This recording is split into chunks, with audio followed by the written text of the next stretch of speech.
Hello बच्चों। बेटा last video में हमने पोटेंशियोमीटर की एक एप्लीकेशन डिस्कस की थी और उसमें आपने फाइंड आउट किया था पोटेंशियल डिफरेंस अक्रॉस ए रेजिस्टेंस। ठीक है, आगे चलते हैं। इसकी टोटल 3 एप्लीकेशंस हैं आपके पास। तो नेक्स्ट है हमारी to compare the EMF of 2 cells. आपको पता है बेटा ये ए बी वायर आपकी पोटेंशियोमीटर वायर है और ये इसका ड्राइवर सेल का सर्किट है। ये आपकी ड्राइवर सेल है, ये एमीटर है और ये आपका रियोस्टेट है। रियोस्टेट होता है बेटा जो रेजिस्टेंस को आप जिसके थ्रू रेजिस्टेंस वैल्यू चेंज कर सकते हैं। ठीक है, तो इसके थ्रू आप रेजिस्टेंस प्रोवाइड करते हैं सर्किट को। अब इसके बाद आपने 2 सेल्स ले ली, एक E1 सेल ली है और एक E2 सेल ली है और दोनों को एक दूसरे के पैरेलल में लिया है और दोनों को ऐसे डॉटेड लाइन से गैल्वेनोमीटर से कनेक्ट किया है। इसका मतलब ये है, या तो आप यहाँ पर 2 की लगा लेते K1 और K2, या फिर आप ये दिखाना चाह रहे हैं कि एक टाइम पे एक सर्किट कनेक्ट होगा और दूसरा हम डिस्कनेक्ट रखेंगे। ठीक है, यानी E1 सेल कनेक्ट है तो E2 नोट कनेक्टेड होगी और जब E2 को कनेक्ट करेंगे तो E1 नोट कनेक्टेड होगी। ठीक है बेटा, अब चलिए स्टार्ट करते हैं कैसे करना है हमें ईएमएफ कंपेयर। और जैसे कि मैं पहले भी आपको वीडियो में बता चुकी हूँ कि बेटा पोटेंशियोमीटर का जो आप ये टॉपिक डिस्कस कर रहे हैं ये एज इट इज़ आपको प्रैक्टिकल में भी मिलने वाला है। ठीक है बेटा, तो आप प्रैक्टिकली भी इसको परफॉर्म करके देखेंगे। जब आपके स्कूल लगेंगे तो क्लास में जब आप जाएंगे तो लैब भी आपको कराई जाएगी। ठीक है, तो देखिए सबसे पहले हमने क्या किया कि हम E1 को कनेक्ट कर लेते हैं और E1 को कनेक्ट करेंगे तो 1 वाले को हम J1 से रिप्रेजेंट करेंगे बैलेंस पॉइंट। कि जब हमने E1 को कनेक्ट किया और E2 को डिस्कनेक्ट रखा तो हमारा जो कि था वो J1 लोकेशन पे आया, बैलेंस पॉइंट J1 आया और L1 इसकी बैलेंसिंग लेंथ हुई। तो बेटा इसका जो पोटेंशियल है वो आप कैसे लिखोगे, E1 इक्वल टू KL1, ये हमने लिखना सीख लिया था पहले ही। इसको इक्वेशन आप 1 मान लेंगे बच्चों। उसके बाद आप क्या करेंगे, E1 को डिस्कनेक्ट कर देंगे और E2 को कनेक्ट कर देंगे और इसके बाद जब आप स्लाइडर से यानी जॉकी को इसके ऊपर स्लाइड करेंगे तो आपका बैलेंसिंग पॉइंट जो होगा वो J2 होगा और बैलेंसिंग लेंथ आपकी L2 आएगी। ठीक है बेटा, तो यहाँ से हमने E2 को लिखा KL2। आप सभी को पता है बेटा कि जो K है वो पोटेंशियल ग्रेडियंट है और पोटेंशियल ग्रेडियंट में इस लोअर सर्किट का कोई काम नहीं होता, ड्राइवर सेल का काम होता है। तो K हमें कौन देती है, ड्राइवर सेल देती है। और ये कैसे मिलता है, ये मिलता है हमें जब ये जो E है आपको इस E का कितना पोटेंशियल AB वायर को मिलता है तो AB वायर का पोटेंशियल अपॉन में AB वायर की लेंथ हमें K की वैल्यू देती है। ठीक है, तो चलिए आगे चलते हैं। हम इन दोनों इक्वेशंस को बेटा अब हम डिवाइड कर लेंगे। तो डिवाइड करने के बाद जो रिजल्ट आपके पास आएगा वो कुछ इस तरह से आएगा, ध्यान से देखिए। ये आ गया आपके पास E1 by E2 equal to, और यहाँ से बेटा आपके पास जो K की वैल्यू है वो कैंसिल आउट हो जाएगी दोनों से, तो आपके पास रह गया L1 बाई L2।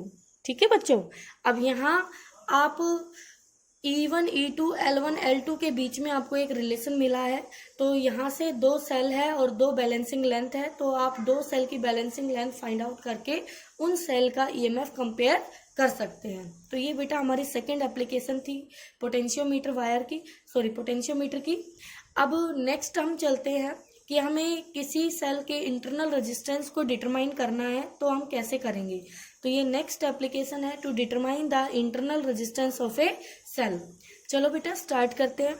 तो यहाँ पर फिर से वही आपका जो अपर सर्किट है उसमें कोई चेंजेस नहीं है, AB वायर है और ये पोटेंशियोमीटर वायर है, इससे एक सेल लगी हुई है जो आपकी मेन सेल है, ड्राइवर सेल है।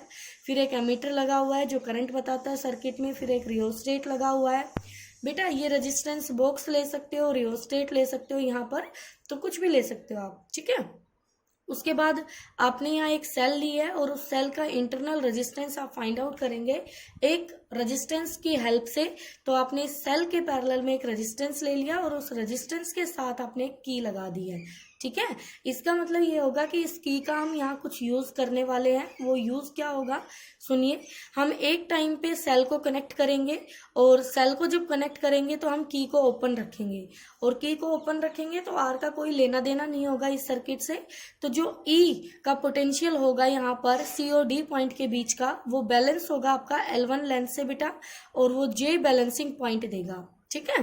तो हमने लिखा है यहाँ पर, देखो आप पढ़ सकते हो कि की को हमने ओपन रखा तो बैलेंसिंग पॉइंट जे पर आया, और ई इक्वल टू हो गया के इंटू L1। अगेन वही के हमें कहाँ से मिलेगा, ड्राइवर सेल से मिलेगा, कि ड्राइवर सेल का कितना पोटेंशियल ए बी वायर को जाता है, तो वो पोटेंशियल अपॉन में वो वायर की लेंथ।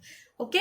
उसके बाद बेटा जब आप इसको कनेक्ट करेंगे तो ये अपने आप में एक सर्किट बनेगा पूरा, और इसको सोल्व करने से जो सी डी के अक्रॉस जो पोटेंशियल डिफरेंस होगा वो बैलेंस होगा इस L2 लेंथ से, यानी जे डैश पॉइंट से। तो बैलेंसिंग पॉइंट होगा जे डैश और लेंथ होगी बैलेंसिंग L2।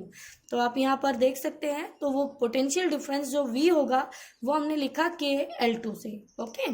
अब हमें पता है कि इंटरनल रेजिस्टेंस ऑफ सेल को हम कैसे रिलेट करते हैं किसी भी सेल या उसके टर्मिनल पोटेंशियल डिफरेंस से, तो वो है आपके पास बेटा E/V -1 इंटू आर। आपने पीछे फाइंड आउट किया था internal resistance of a cell, तो वहां आपको ये रिजल्ट मिला था। अब कुछ नहीं करना बेटा, इस रिजल्ट में आपको इक्वेशन 1 और 2 की वैल्यू पुट करनी है। तो जैसे ही आप E और V की वैल्यू यहाँ पुट करेंगे, K से K कैंसिल हो जाएगा, तो आपको इस तरह के सर्किट में K की वैल्यू फाइंड आउट करने की जरूरत नहीं पड़ेगी। आपको सिर्फ ये पता होना चाहिए कि L1 कितना है, L2 कितना है, और R, ये R आप कितना लगा रहे हो। ठीक है। तो आप internal resistance of the cell find out कर सकते हैं। ये देखिए, ये बता रखा है कि जब आपने की को क्लोज किया है तो टर्मिनल पोटेंशियल कितना होता है, E माइनस IR। ये आपने पीछे पढ़ा था बेटा एज इट इज। ओके बच्चों, अब इसी पर बेस्ड एक क्वेश्चन है और उसके बाद एक इम्पोर्टेंट न्यूमेरिकल हम डिस्कस कर रहे हैं। तो 2 न्यूमेरिकल है बेटा, उनको अच्छे से देखना आप कैसे करने हैं। फर्स्ट है आपके पास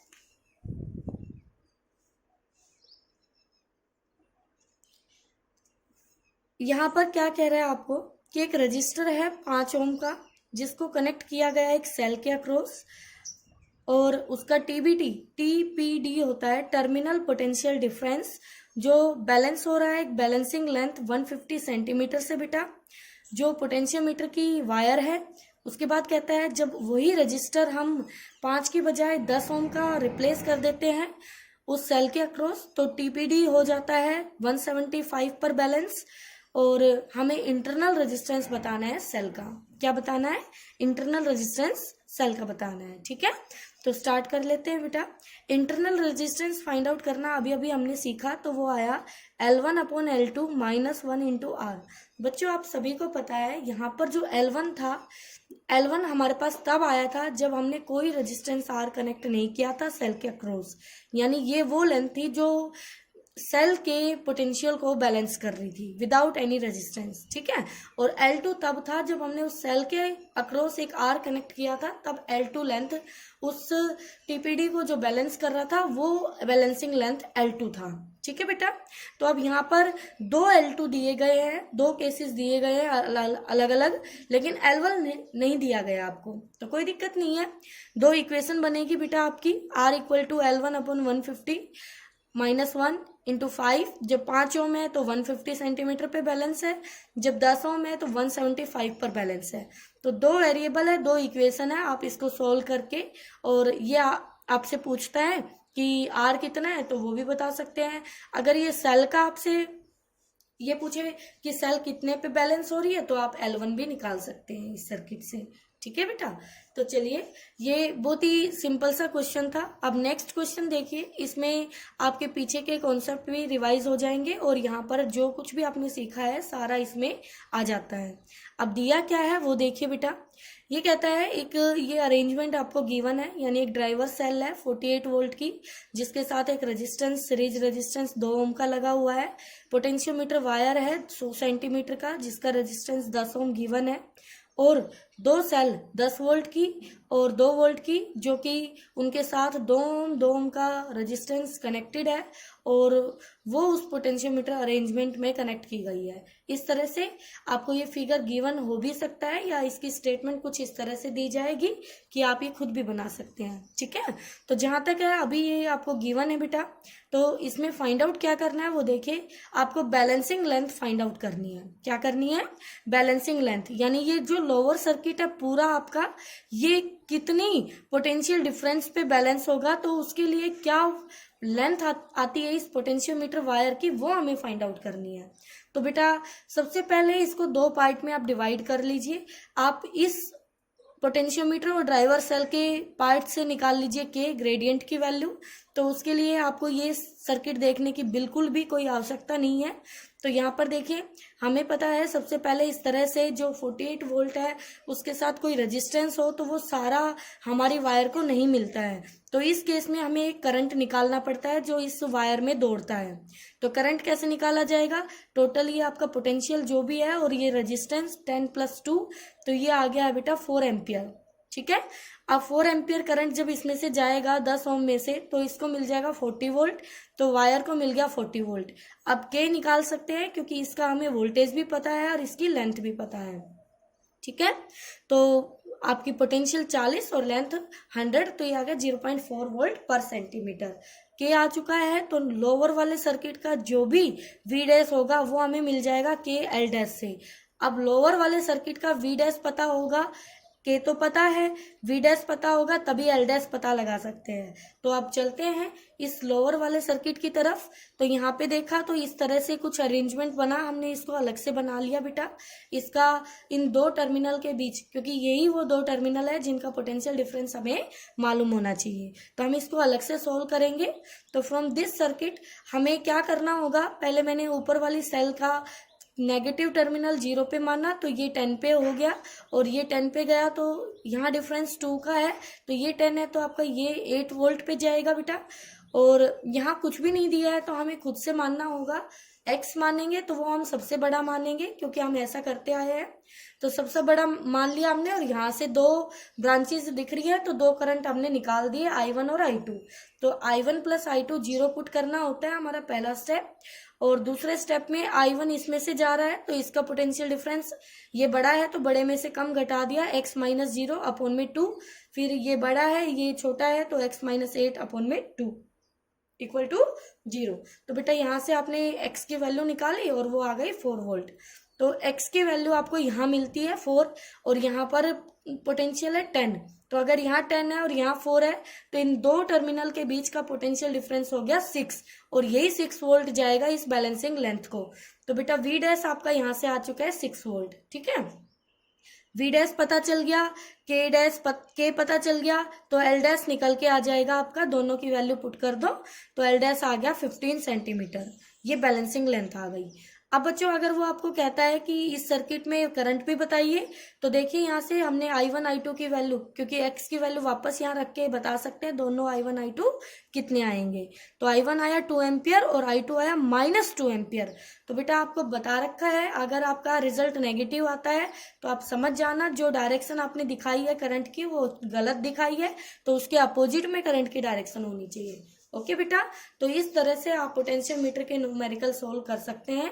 नेक्स्ट वीडियो में हम इसकी सेंसिटिविटी की बात करेंगे। तो पोटेंशियोमीटर के ऊपर अभी एक वीडियो और बननी बाकी है आपकी, फिर पोटेंशियोमीटर आपका कंप्लीट हो जाएगा और उसके बाद आपके हीटिंग इफेक्ट आएंगे और रेजिस्टेंस के कुछ न्यूमेरिकल भी हमें डिस्कस करने हैं, क्योंकि कलर कोडिंग आपको डिस्कस करनी है रेजिस्टेंस में। ओके, तो ये सेकेंड यूनिट के कुछ टॉपिक अभी आपके रहते हैं, फिर आपकी ये कंप्लीट होगी। तो इसके टेस्ट के बारे में भी मैं आपको बता दूंगी कब कैसे करना है। आपने एक टेस्ट तो दे दिया है, नेक्स्ट के बारे में भी आपको जल्दी बताया जाएगा। ओके बच्चों।